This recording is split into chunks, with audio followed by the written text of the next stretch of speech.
রাজশাহীতে আসছি আর স্পঞ্জ মিষ্টি খাবো না তা তো হতে পারে না। আসসালামু আলাইকুম, রোকসানাস ডায়ের পক্ষ থেকে সবাইকে একটা মিনি ব্লগে স্বাগত জানাচ্ছি। এগুলো হচ্ছে খুব গরম গরম স্পঞ্জ মিষ্টি। আমি যখন এখানে গিয়েছিলাম তখন প্রায় রাত 11টার মতো বাজে, আর তখনও এই জায়গাটা ভীষণ সরব। আর এই মিষ্টিটা দেখেন এত নরম, এত মোলায়েম এবং অনেক হালকা মিষ্টি, মানে যে কেউ আসলে এটা খেতে পারবে।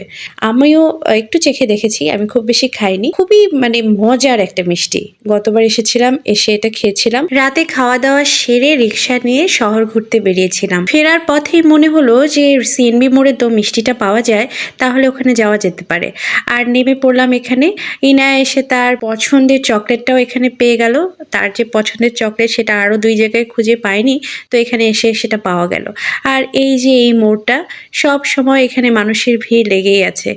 আর এখন রাজশাহীর লাইটিং বা সব কিছু মিলিয়ে এত চমৎকার পরিবেশ।